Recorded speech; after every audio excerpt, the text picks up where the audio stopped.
Good afternoon, everybody. Good afternoon, and welcome to number 5 in the series of lunchtime webinars. And today's webinar is on content marketing and lead magnets.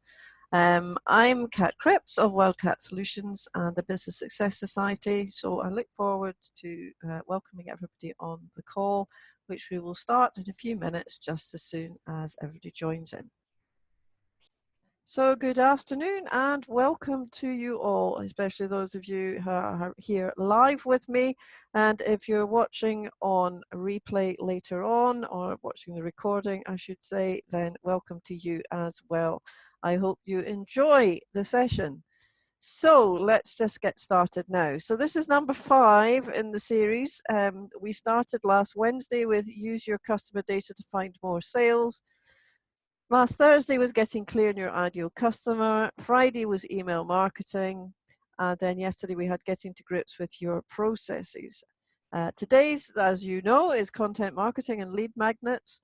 And if you, now that you're signed up, you don't need to sign up for tomorrow's intro to sales process. You'll automatically get the link for that.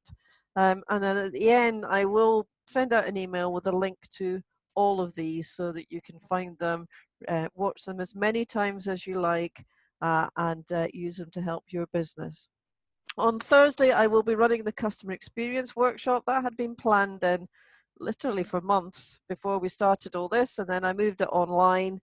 There is a small charge for that of £10 because it's a much more interactive workshop rather than simply me chatting for half an hour. There's a workbook and there's more value in it. So I'll be sending out the link for that to you all today as well. So we've got some new people joining, fantastic. So I'll just crack on now. That was just the little recap on where we are in this series. What I really want to do with this series is, and it came to me in a moment of blinding clarity, is this morning, is we are where we are, and we're just about to talk about that. But we are going to be coming out of this. And if we're small business owners, I don't know if you're kind of looking on Facebook, and I can see people who have been laid off, whatever, enjoying their free time. And I believe that as small business owners, we need to be kind of chipping away at keeping our businesses going. Because at some point business will take off again, although I'll kind of talk a little bit about that in a minute. And we want to be the ones that are ready for it. So you guys that are here who have been watching this week, you've got the chance to be ready when things start to change, rather than the ones who are sitting saying, I can't do anything, and just letting things slide. So where are we? Some of us are busier than ever. I did put up a survey in Facebook and on LinkedIn yesterday to ask people where you are, whether you're still trading, not still trading, whether you're busier than ever. Some people are busier than ever. One company that's still busy is the roofing company, which is above my head at the moment. Apparently they are allowed out. And I have a big hole in my roof, so I'm hoping that's deemed to be an essential service.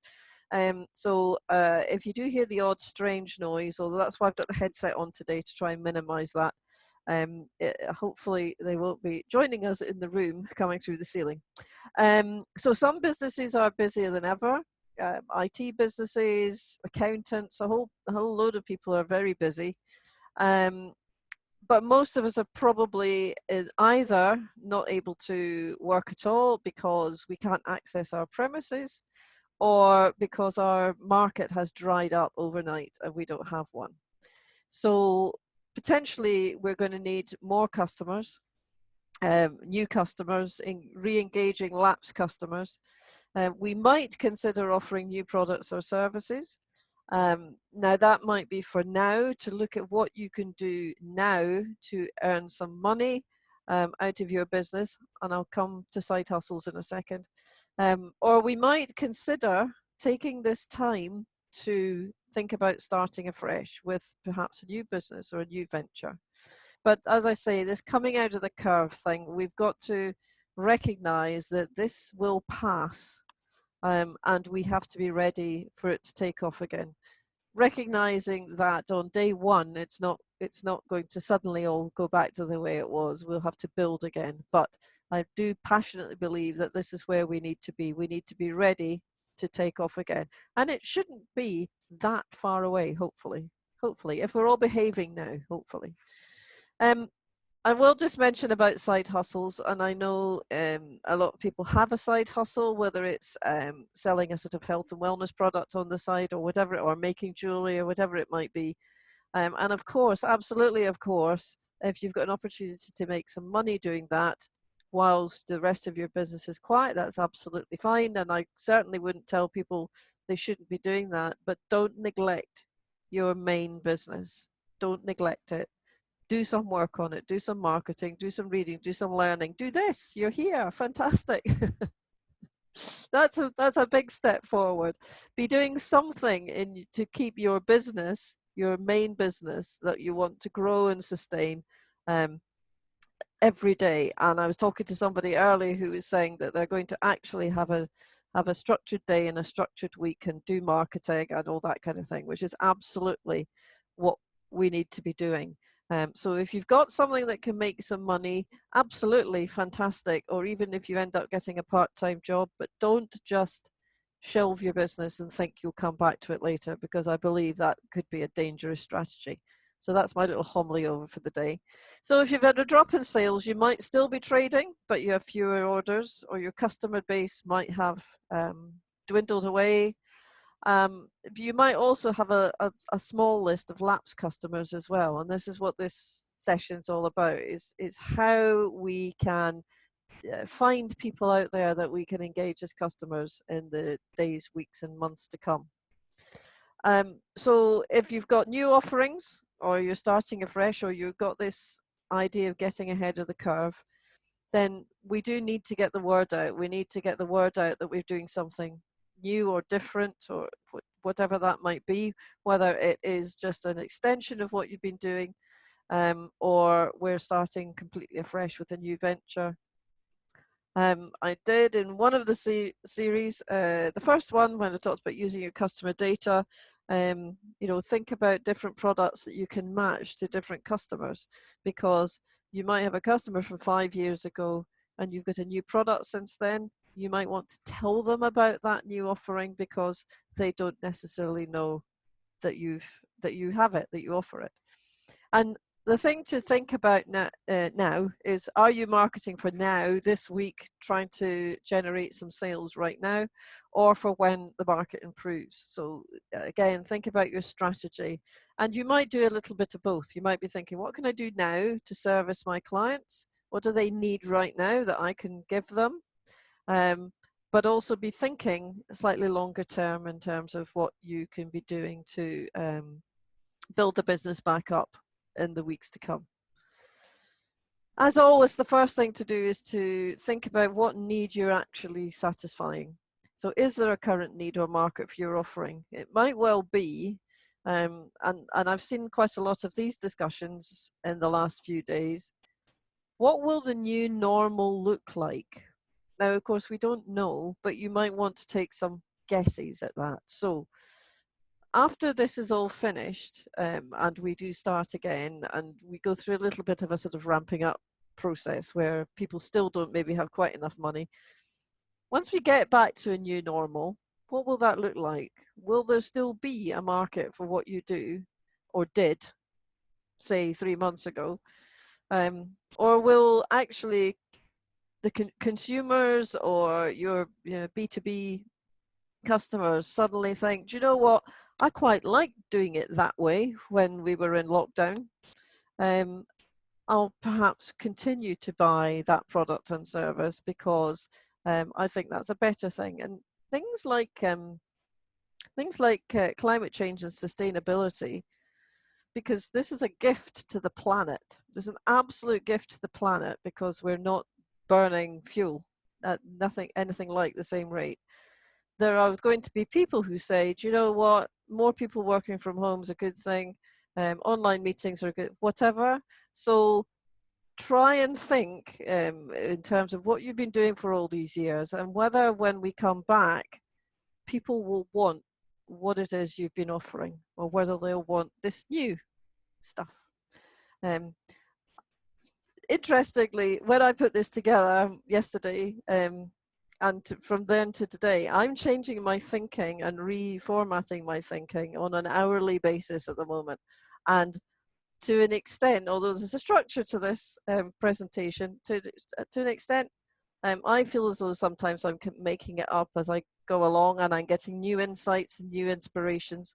And that's kind of what I'm inviting you to do as well. Be listening. Absolutely 100% be listening. Be out there, being in Facebook groups or online meetings or whatever it is. And just try and gauge where other people are and where they might be in 3 or 6 months' time in terms of what your current offerings are. So the buyer's journey. I talk about this in probably the ideal customer avatar one. I can't remember now. They're all starting to kind of merge into one.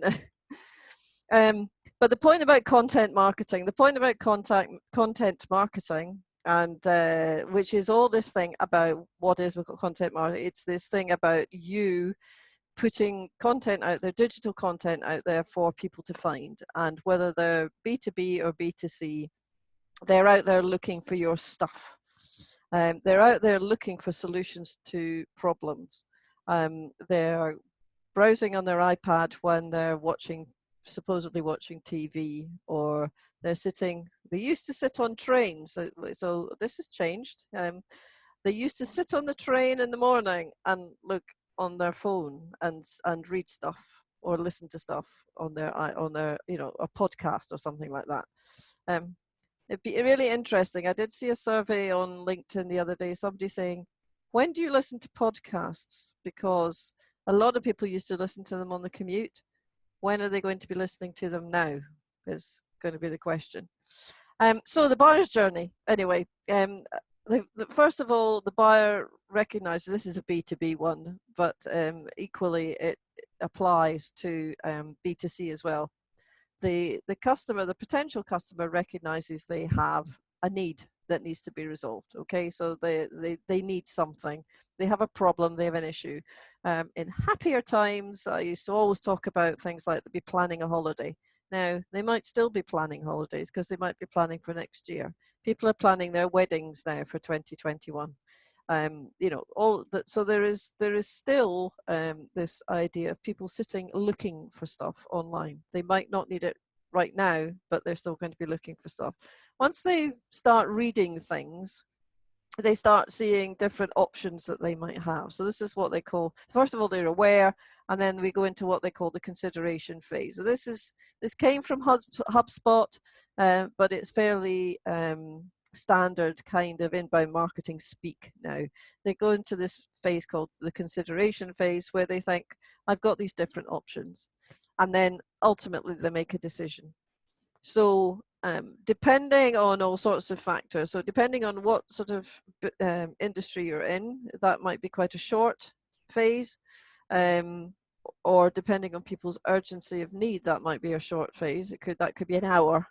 If somebody said, I need this, I've seen 2 options, I've made a decision, I've bought it.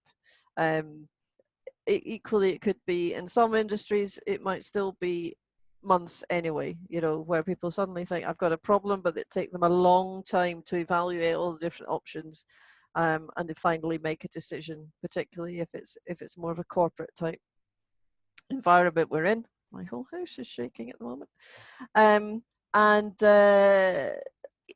As I say, at the moment, if people are planning things for next year, it's going to take a long time before they potentially come to a decision. So this timeline can be very, very short or incredibly long. You just have to know what it is in your particular situation. So last week we looked at the ideal customer, and I've got a missing L there. Oops. So get crystal clear, absolutely crystal clear on who your ideal customer is. You might have more than one, and you might have more than one. You might have an ideal customer for this week, next week, this current situation. You might also think about who your ideal customer is for 6 months' time. And this is the time when you've got some time to consider all of that. If you need to, look at the previous webinar, and then you'll be able to understand this process a bit better on defining your ideal customer avatar. Understand where they are on that journey, because the different content you deliver to them depends on where they are in that journey. So are they at the very start of identifying a need, or are they needing to make a decision today or tomorrow? So where are they on that timeline? And really, you need to understand what their challenges are. And if you can, this walk in their shoes thing, the more you can see life from their side of the equation, the more you can sort of think, what is it like to be them in their situation right now? Now, sometimes depending on what your business is, your ideal customer might be you 5 years ago. So essentially that's kind of me. So my ideal customer is ideal client is somebody who's starting out in business, who I've got more experience than them, but I know what it was like when I first started out in business, when you don't know everything and you don't know what you don't know, which is a terribly scary place to be. So try and put yourself in their situation of understanding what it's like for them in their daily life and their daily business life, and what their challenges are. So that's the next bit. You need to know where they hang out as well. So if we're going to be delivering this content, where are we going to put it? So what social networks are they most likely to be engaging with?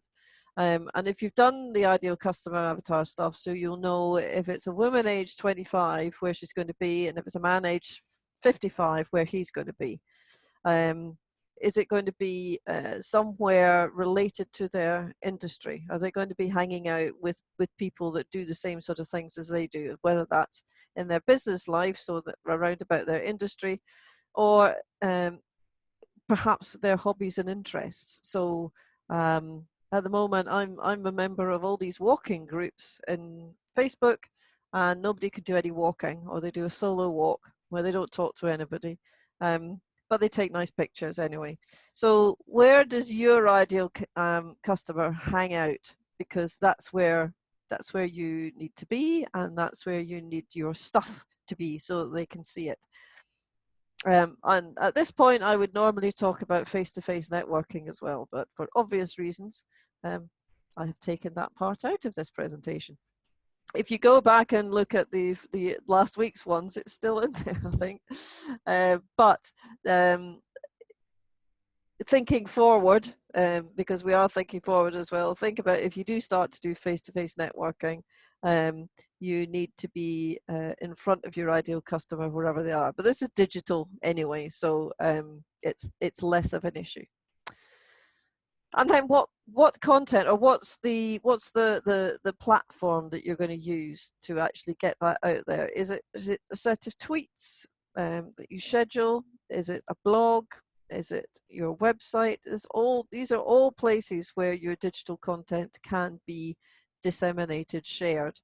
Facebook pages and groups, LinkedIn posts, YouTube, and I could go on and on and on. I went, before we started this nightmare, I went on a course on using Pinterest for business, which I had not really considered, and strangely haven't had time to actually address yet. But that's why you want to find out where your ideal customer hangs out, because if your ideal customer is on Instagram, that's where your stuff needs to be. That's where they will find you. Search engine optimization is obviously key, and that's a whole other thing. It's not really particularly my strength, but anytime people are Googling or searching for things, they're now really, the trick to search engine optimization is not really a trick anymore. The trick to search engine optimization is writing good, relevant content. And if you write good, relevant content that really speaks to your avatar, then that's what's going to get you up the rankings the most, absolutely, every time. So stuffing meta tags and that sort of thing is, meta tags and things are still good and relevant, but actually writing content that people want to read, the content that people want to search for, and there's ways of looking for that as well, is what's going to get you found. And I'm just going to mention email marketing here because I will sort of come back to it in a second, because you need to think about also what your email marketing strategy is as well, in terms of your ideal customer. And yes, this is just the inbound methodology again, the HubSpot thing, to kind of show you the different stages. So between somebody not knowing about you at all to visiting one of your sites, to becoming a lead and a customer, and then what they call a promoter, which is the point at which one of your customers is actually promoting and selling your business for you, which is your absolute holy grail. And at different stages, you will be putting out different content, because a visitor does not want to be sold at. At some point, you will switch to much more selling mode, but you'll know yourself that you really don't want to be sold at from the get-go. And it's a bit like face-to-face networking. The person who comes and stands in front of you and sells at you, before they've even bothered to identify whether you have a need for their products or services or not, and we all know them and we've all met them, you don't want to be doing the same in the digital world. You want to be educating, informing, making people aware of what solutions there are to their problem, and that perhaps you're the person that might have the solution to their problem, and that you are somebody trustworthy. So you have all these things like social proof and reviews and things like that that people can read. So you write a blog and you use keywords so people can find it. By keywords, I mean you incorporate the keywords into your writing. So your content has to have properly constructed sentences, including the keywords that people are searching for. And what they call social publishing. So yes, that's all the stuff I talked about in the last slide. Once they've sort of seen that, you can start to engage them a little bit more. At the moment, they're sort of wandering past, looking at, essentially driving past your billboards that nobody's driving anywhere at the moment either. But you know, you get what I mean. They're sort of seeing your stuff, but they're not actually actively doing anything. They're reading, but they're passive. Now what you want to start to do, and this is the point of it, you want to start to get them to engage with you, because at the moment you don't know who the heck they are. You have no idea. They're wandering down the street and seeing your advert, but you don't know who they are. What you want them to do is to engage a little bit with you. So that's where you can have forms on your website with calls to action, where people can call you if that's what you want them to do. Nobody phones these days. People keep saying this to me. Nobody ever rings up to make a sales inquiry, and they might ring up to place an order, but they've already done all this other research before they've chosen you. And things called landing pages, and I'll talk a little bit about landing pages in a minute. Once you've identified them as being genuinely interested in your product, and you have a product that can service their requirements, they become leads. And then it depends very much on your sales model, which is tomorrow's webinar. Coincidentally, who knew? You'd think I'd planned this, wouldn't you?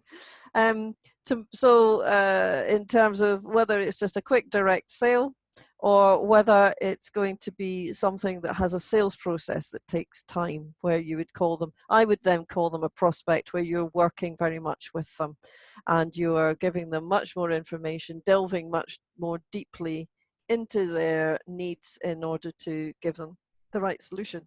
Then they become customers, and then you can continue to, I love this thing, the delight phase, where you're sending them the smart content. If you don't, actually, I would like to put smart content in each of these columns, because their smart content for each stage. So you have to be sending the right content at the right stage to the right person at the right time. Okay, so yeah, and social monitoring and all that kind of thing. So in the middle there, you've got your CRM, where you're building up your relationship and you're sending them more information and getting them much more engaged and into your world. Yeah, so you actually know who they are now, rather than them just walking past you. So we have this concept called a lead magnet. And a lead magnet, and the graphics on the second page, I think, essentially we're looking to attract new leads. So it's much more, I've got a slide somewhere and it's got a megaphone on one side, which is the old method of marketing, where you just shout really loudly and you hope somebody listens to you. Now it's much more about putting out the content, putting yourself out there, and people finding you, and then them being attracted into your world. So we want to attract new leads. So, and we want to get them at the start of the buyer's journey. Having said that, I want you to think about, if we're going to engage these people and bring them into our world, what is the ultimate aim? What is your strategy? Where are you going to actually take them in terms of which of your products and services that you're actually going to lead them through to? If you've only got one product or service, then that's a relatively simple thing. But in my world, I might say, well, I want to attract people onto this one-day course, or I want to attract people into this program, or I want to sell them that particular item over there. So think about when you're designing any of these, because you may have more than one for your business. What's the ultimate goal? What's the aim in terms of what work is this piece of content actually doing in terms of delivering people at the other end who are ready to buy your online course or whatever it might be? The idea of a lead magnet is that you're giving something away, something that's of low value or relatively low value to you, that you don't mind giving away, but it has to be something you're giving away, but which they will value. And we can talk about some of the examples of that in a second. In return, you would like them to give you their email address. Now, you can, and you've all done it. So we've all seen, oh, get this 10-page guide to XYZ, and you go and it says, give me your email address and we'll send it to you. We're probably okay with that, most of us. Sometimes you think, no, I'm not really sure I want to give you, and that's about trusting the brand as well sometimes. What you are not going to want to do is give them your name, your address, your phone number, your shoe size, a detailed breakdown of your business and your needs and your family and all the rest of it. So please resist the temptation to put a great long form in, because you're just going to put people off. People are not willing to give that information up at an early stage. Or if they do, if they fill the form in because they really want the thing, you might find that they haven't given you entirely truthful information, that they just wanted to fill the form in to get past it.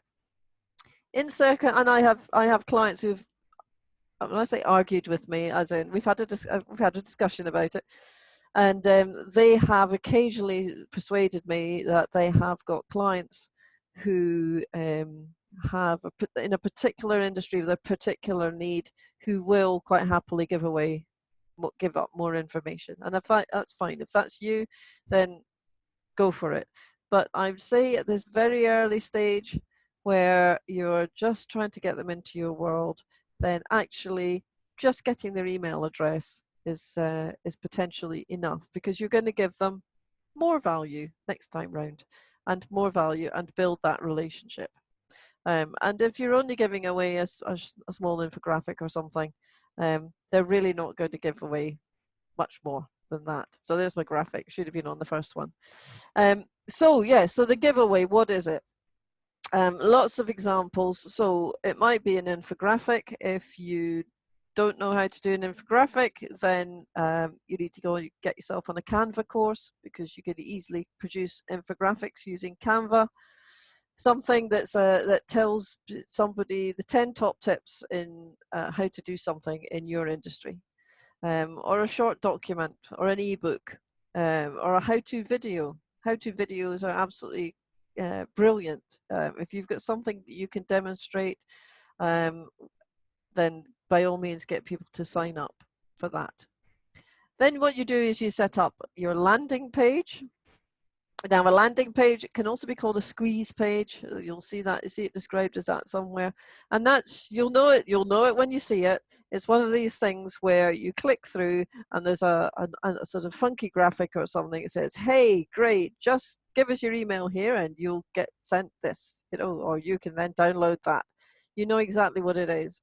Now, the point is that it has to be simply a landing page, and nothing else around it. So you can put them on your website if you like, but if you do that, what you don't want is them to be able to click elsewhere to navigate off it. So as I say, you'll know a landing page when you see it. It's simply a full screen thing where the only thing you can do is put your email address in and click send me your stuff. And there's lots of really good reasons why you do it that way as well. So you can use software. You can use a piece of software called Leadpages, which is relatively expensive, or you can use MailChimp, which you can set up landing pages on the free version of MailChimp, and I've used it quite successfully. So you can do it, and there are others as well. So I just gave those two as an example. So you set up the landing page, you put a nice graphic on it, have the box for people to fill in their email address, and simply hit submit, or whatever you want to call that button there. Once you've set that landing page up, you'll get a URL for it, and then you want to promote it. And that's why you need to know where your people live, because you need to be there promoting your thing. So download this 10-page, 10-point guide to X, Y, or Z content, which will be really relevant to them, but it needs to find them in the place where they live. So whether that's LinkedIn or Twitter or wherever it is, then make sure that you're promoting this landing page wherever it is that they are. Once they've signed up, you need to have set up something in the background, and these programs will let you do that, which will then deliver the content automatically to them. What you don't want to do is, as some of you know, the automation can take a while to kick in, because I've signed up for the webinar and I don't know what to do yet. But automation hopefully should be relatively quick to deliver the content straight back to them, or within 5 minutes. Sometimes there can be a bit of a delay in these things, so that they go to their inbox and there it is. And quite often you'll see on a landing page, somebody will say, thanks very much, or it should take you through to another page to say, thanks very much for submitting. Now go check your inbox because we've sent you the stuff. So get them to get into that habit of looking in their inbox as well, because that's what you need to do next. So they've got that content, they've given their consent. I'm not going to go into a whole pile of a whole thing about consent. Consent, obviously, you would put on your landing page, you're consenting, this is our privacy statement, all that kind of good stuff. They've given their consent to be marketed to, and you've now got them, and you now know what they're interested in. So the next thing you would do is to send them, it's all sorts of names, but I call it a nurture sequence, which is you send them more information on the same topic. So you keep them engaged and interested in you. And ultimately what you want to do at the end of that process, and usually people talk about 3 or 4 emails in that sequence, is to have an opportunity, a true call to action to sort of say, now sign up for my course, or whatever it is, or now buy my thing, whatever it is. But by that point, you have given them more information, you've built the trust, give me a call, whatever it is you want them to do at the end of that sequence. So that was why in the 2 slides ago, I was saying, determine your strategy. If I'm going to promote my ebook on Twitter to my ideal customer, because that's where they are, so they get my ebook, what do I actually want them to do at the end of that? Because giving away an ebook is relatively low value, but not that low value. You've spent a lot of time and effort developing that. What do you want them to do? What do you want them to buy from you in the end? And so this entire sequence of giving them asking for their email address, giving them the content, sending them the emails at the end of them, then you want them to become a paying customer. So think about what that strategy is going to be. So I'm ending these with a challenge. So think of relevant content for different stages of the buyer's journey. So that's just a thing to do in general, to sort of think, well, if I've got somebody at the beginning, the middle, or at the end of the buyer's journey, what content am I going to send out which is relevant to each of those stages, whether it's your blog to get them interested or something more engaging, comparing different options at a later stage. Think of a strategy for a lead magnet. So think about what is it you want them to do finally? What's the ultimate goal in terms of getting them to become a customer? Choose a piece of content to use as a lead magnet. If you don't have one, then this is a good time to sit down and create one. As I say, if it can be a one-page document that you simply convert to being a PDF. You could do it more graphically, as I say, in something like Canva to create something a little bit more attractive. But actually, sometimes just what they need is the content. It doesn't have to look flashy. Plan where you're going to promote your lead magnet. So think about your strategy, think about who your ideal customer is, and think where you're going to actually promote this piece of content. And then I love this, because this is just like, I can see everybody going, yeah, that's great, Kat, but how? Set up a landing page and give it a go. You'll find lots of stuff on YouTube. If you want more help, come back and ask me for it. This is really just to get you thinking about how in the next few days, weeks and months, you're going to be planning your strategy. And that's what I want to get you thinking about now. So the actual how you're going to set up a landing page, if you don't know how to do that yet, then don't stress too much, because that's something that can definitely be covered off at a later date. But this is about getting you thinking about who your customer is, what content you're going to deliver, and why, and where as well, in terms of what your strategy is going to be. So that's it. That's content marketing and lead magnets. That's today's webinar. Thank you very much for attending, and I hope you've enjoyed that. As I say, tomorrow's will be introduction to sales process. So for those of you that have got a longer sales process that they need to manage at the end, then tomorrow's will definitely be for you. If you need to contact me, then those are my contact details, and I shall finish the recording now. For those of you who are still on the call, we can have a chat if you would like to. Thank you much for joining me.